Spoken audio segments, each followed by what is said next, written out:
Are you nervous for 2023? Look, things are going to get maybe crazy or not. We don't know.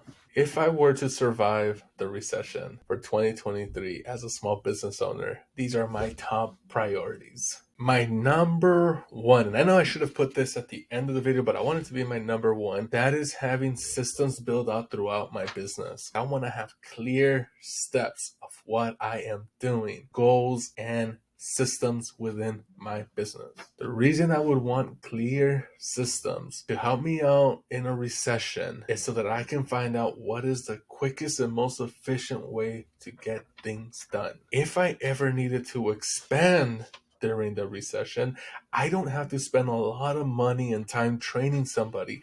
I already have the systems in my business to let somebody else take the reins. I don't ever have to lose productivity getting confused on what to do next, because it happens to everybody. New things are happening, we're stressing out, sometimes we're flustered. Having a system-based business makes it very easy for us to stay on track. And that's the top one that I would prioritize. Number two, the bottom line. I would want to know the bottom line for me to operate. What is the least amount for me to operate as a business? The bottom line. What is that? What does that mean? It's me knowing every number within my business.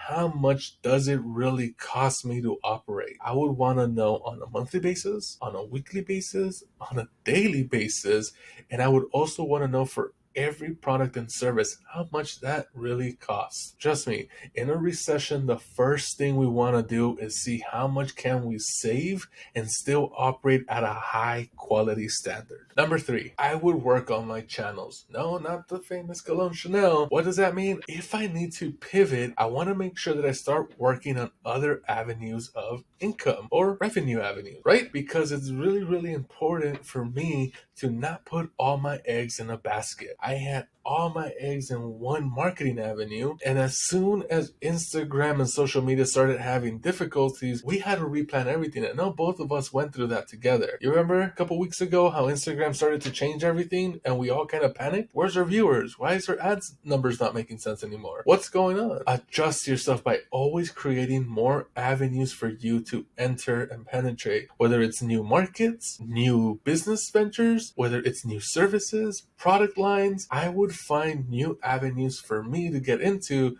In case recession hits, I already have plan A, B, and all the way to Z figured out. Hey everybody, so why am I recording in a potato? Well, a couple weeks ago, I made a video on how I'm gonna survive 2023, expected that we hit a recession. Now, some people may say we're already in one, whatever. I'm not an expert in that sense, but what I am an expert is small business startups, okay? And one of the biggest things here that I want to talk about was automations. Now, what's an automation? Think of this like when you send a message to, let's say you send a message to somebody on Instagram or Facebook, and you get the, hey, and your name gets included, and it says, sorry, we missed you, but we'll get back to you short. That is a simple automation. You essentially send somebody a message, it creates a trigger, and an action occurs to get back to you. There are tons of automations out there for you to help you out. And oh my God, look at this craziness today. Automations are going to be really, really awesome to do because they're going to save you tons of time and effort while you go focus on other things in your business. You don't want to spend all your time replying to every message, every call. You want to try to simplify yourself and your life. Automations can go from something as simple as what I just mentioned. You miss a call, you send them a text back automatically. Or as complicated as somebody going into your roster, you send them an email, that email sends them directly back to your, let's say your landing page, and then you're able to sell that person on some touching points. It can get very complex. You want to really dive into these because these can make you one big money, but they can also save you lots of times. So hopefully you start diving a little bit into automations and go ahead and thrive instead of survive on 2023. Best of luck to you. My last tip to surviving the recession is growing my fan base. This is really, really important. Growing a fan base and establishing a good and healthy relationship with your clients and audience will keep you alive through all the hardest times. A lot of times we're surprised that our loved ones and close ones are usually the ones that are not our supporters.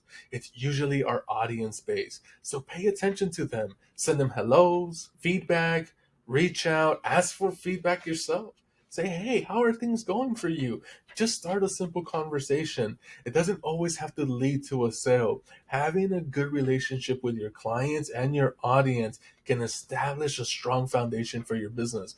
All you really need is a solid 100 followers who are gonna back you and your products every single time. So that's what I would do to survive a recession. My top 5 priorities to survive the recession: I would start systemizing my business. Number 2, I would know the bottom line. Number 3, I would start creating new avenues for me to enter. Number 4, I would automate. And 5, I'm gonna grow a very, very strong following. Now, if you think I missed anything, or there's anything that you have on your top priority list on how you are gonna survive the recession, please leave a comment below. I wish you the absolute best. Whether hard times or better times are coming, doesn't matter. I absolutely wish you the best.